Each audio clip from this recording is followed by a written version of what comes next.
So if you weren't aware, possibly because I haven't told you, I'm a teacher. And perhaps in a moment of madness I let my class know that, hey, yeah, kids, I have a YouTube channel, that makes me cool. Except of course it doesn't, because to them I'm still their teacher. I am the person they're not really meant to like, the one they're not supposed to mention to their friends, that they think they're anything other than lame or weird or a horrible, horrible monster who does nothing but yell at everyone. Perhaps unsurprisingly, I'm all three of those at once. And worse. But of course, with the idea that I have a YouTube channel comes the inevitable, what's your YouTube channel name and what do you talk about on YouTube? Comments that usually get a resounding answer, get out of my classroom. And given that the majority of my videos are a little bit sweary, for little bit, read quite a lot, I'm not telling them my YouTube channel name. But in the event that one of them eventually finds it and actually can answer the question of, what did I talk about in the video you watched, without it being stuff or something, they will at least get the opportunity to get this one right. Indeed, I am going to make sure that there is at least one video they can watch, and as such I'm going to find a game that I cannot swear about, and a game that will basically make them realise that I am in fact at least a 1.2 out of 10 on the coolness scale. As such, let's have a good old chat about the King of Fighters 95. What? Did you guys think that I was going to talk about Call of Duty, Mortal Kombat or Grand Theft Auto? You're 10! Now pay attention, Year 5, because there will be a test at the end of this. You think I'm kidding? I am not. Let's introduce you to the game in question then. The King of Fighters 95. Created by SNK, this is the second game in the series, no children, not the 95th game, whereby characters from a range of different games by the same company collide in an almighty battle royale to see who's the best, and also to vaguely save the world or something, because, you know, gaming logic or something. Well, actually there's a guy by the name of Rugal Bernstein who is essentially a bit of a nasty piece of work in that he was killed in the last game but magically survives to appear in this new game. Because magic. Actually, it's probably more not actually dying and for plot convenience, because what would a fighting game series be without a decent enough boss character? And whoa, is he a good boss character! Menacing, evil, brooding, ridiculous facial expression, and special moves with names like Kaiser Wave and Genocide Cutter to name but a few. But he's basically trying to kill you. Establishing the evil villain is one thing, but desperately trying to establish the game's main character is another. In this case, the irritating and mostly dislikable hero, Kyu Kusanagi, has the dubious honour of grumping / moping / grumbling / seething around the place like he's a 6-year-old who hasn't got his own way. Which is basically what his problem is. What makes him so special is that he has flames in his hands for some genetic reason. And Rugal is looking for someone like him to be able to summon the evil Orochi, a snake-like demon who takes on the form of a small Swedish boy in the later games called Are You Listening at the Back? I said there's going to be a test at the end, pay attention! Look, Bobbin's story aside, you're getting to pick 3 characters and then use all of them to punch, kick and fireball your way through all the other teams of 3. It's a fighting game, so what more do you expect? Teddy bears floating through the sky, a dragon, characters popping up out of cakes randomly? Someone make that game. That'd be hilarious.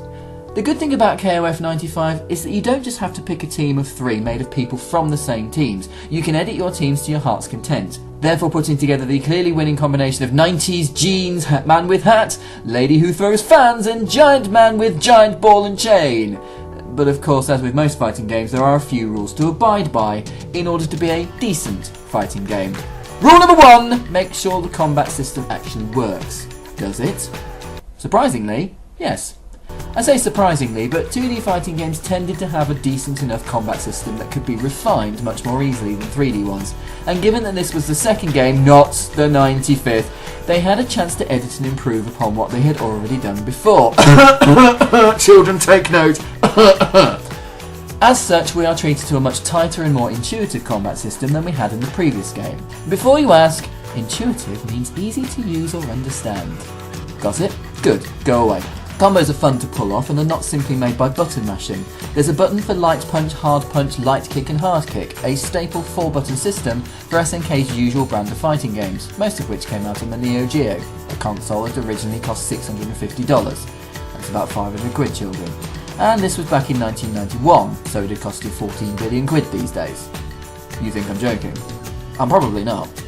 Also taking a leaf out of the Street Fighter book of pulling off special moves, doing the fireball motion lets your characters perform such brilliant sounding special moves such as Soul Korken and Kachorsen and Rising Tackle.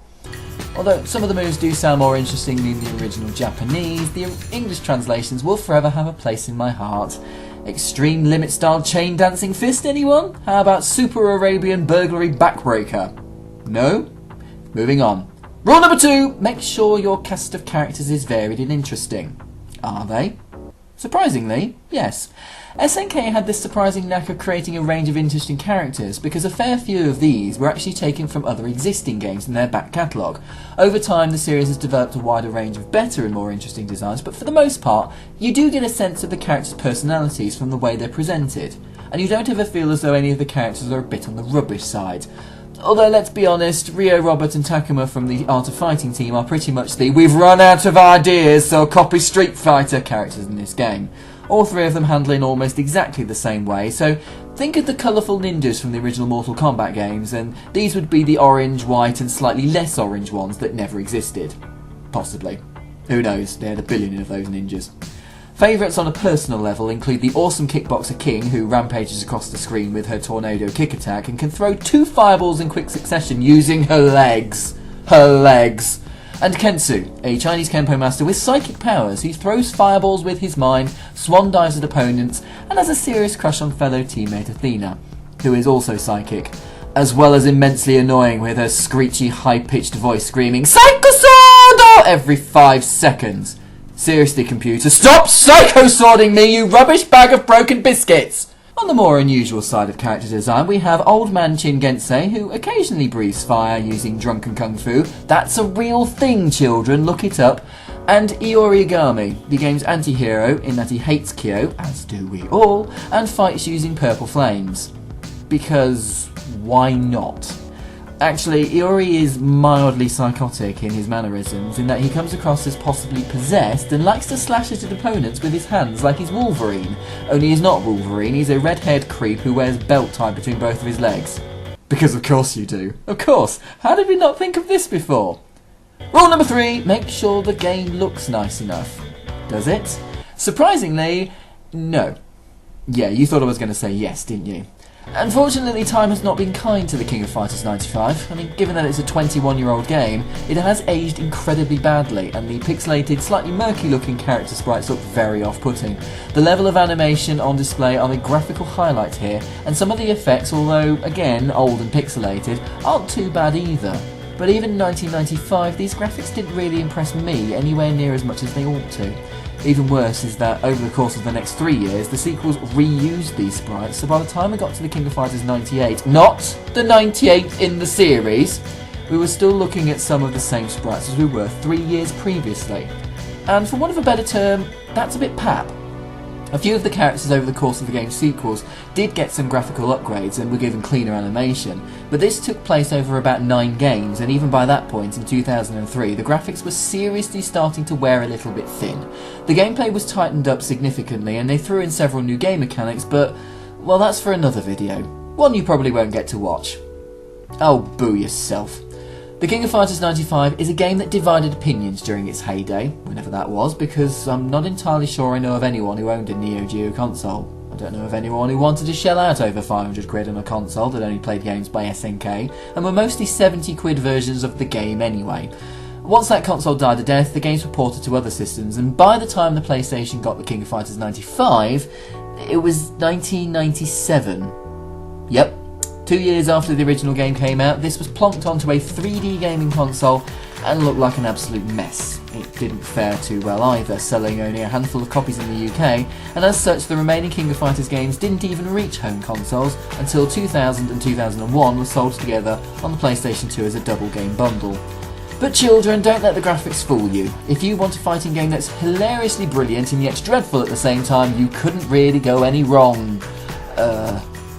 Wait, let me try that one again. If you want a fighting game that's hilariously brilliant and yet dreadful at the same time, you couldn't really get any worse. Wait. This game is hilariously brilliant and dreadful!